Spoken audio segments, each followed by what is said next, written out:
Что мне понравилось? Почему Александр Башлачев с его песнями в моем личном хит-параде из ниоткуда вспрыгнул прямо на первое место, впереди того же БГ, Макаревича, Майка, Рыженко, и, там, Мамонова и кого бы то ни было.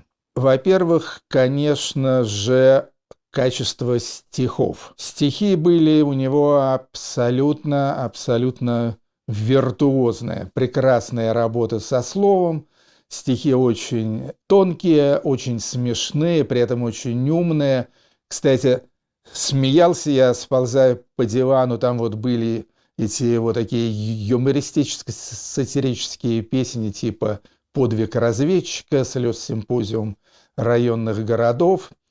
И стихи эти они были абсолютно вот железобетонно-профессиональные. В частности, скажем, Башлачев использовал вот то, что тогда очень любили модные наши подпольные и полуподпольные поэты, постмодернисты, там, скажем, Леша Дедуров, Виктор Корки и так далее. Он очень много использовал цитат. Ну, то есть некоторые песни «Душа обязана трудиться на производстве кирпича», они вообще все состояли из цитат из известных произведений классических, народных, попсовых и так далее. Вот. Но это был лишь один из приемов, а вообще он словом владел абсолютно виртуозно.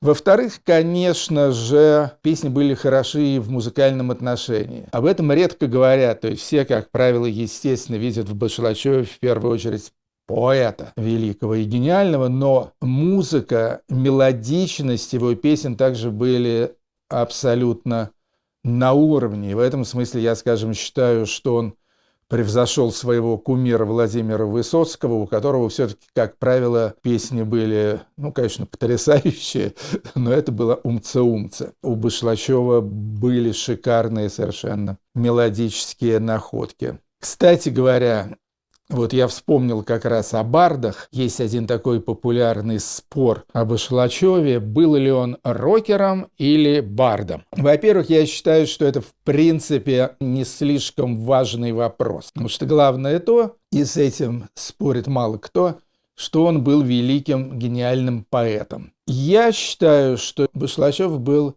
рокером по нескольким причинам. Во-первых, он сам себя считал рокером. Он слушал рок-музыку, он ее любил, он ее до некоторой степени даже изучал.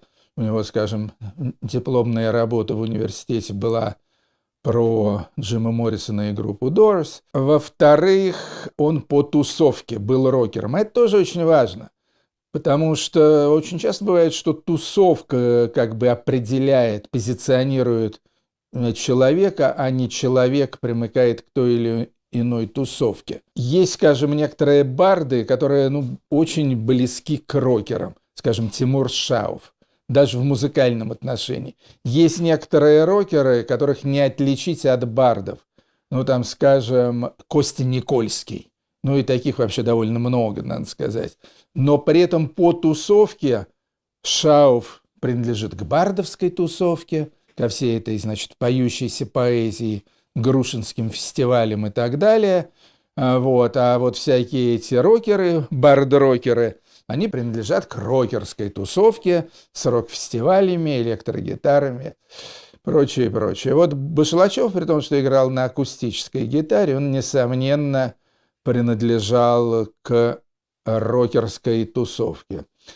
И третье, и самое главное, это то, чем в первую очередь рок отличается от бардовской песни, этой туристической. Энергетика.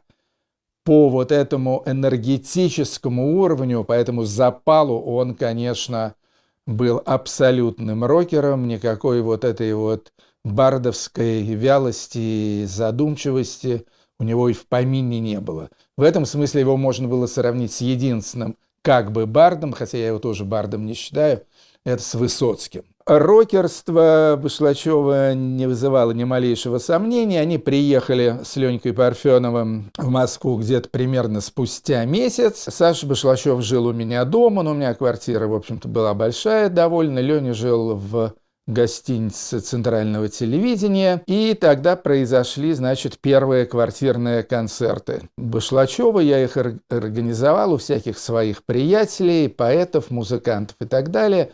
Первый концерт был у Сергея Рыженко, скрипача «Последнего шанса», а впоследствии еще и скрипача «Машины времени», а также лидера недолго существовавшей группы «Футбол». Этот концерт, кстати говоря, я записал. У меня тогда был редчайший такой аппаратик под названием Sony Walkman, записывающий со стереомикрофоном. И вот на этот самый Sony Walkman я записал первый концерт, первый московский концерт, да, в общем-то, фактически и вообще первый концерт Александра Башлачева на квартире Сергея Рыженко.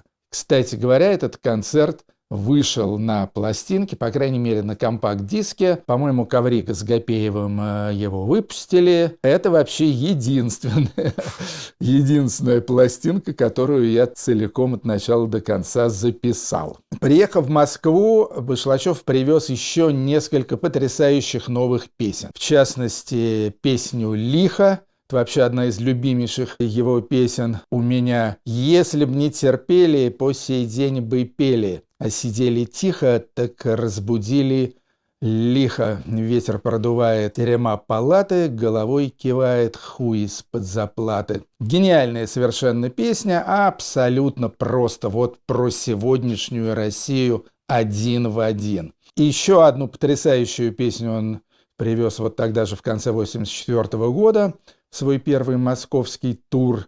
Это песня «Некому березу заломати». «Уберите медные трубы, натяните струны стальные, а не то сломаете зубы об широты наши смурные. Искры ваших искренних песен к нам летят, как пепел на плесень. Вы все между правдой и ложью, а мы все между волком и вошью».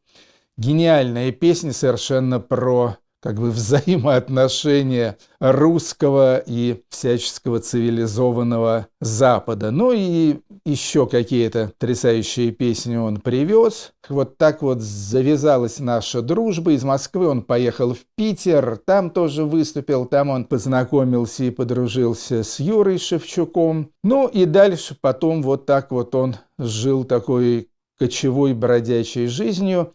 Были в его жизни некоторые события, в том числе и трагические. Родился у него сын Ваня в конце 1985 года и умер тут же. Да, на этом, пожалуй, мы закончим.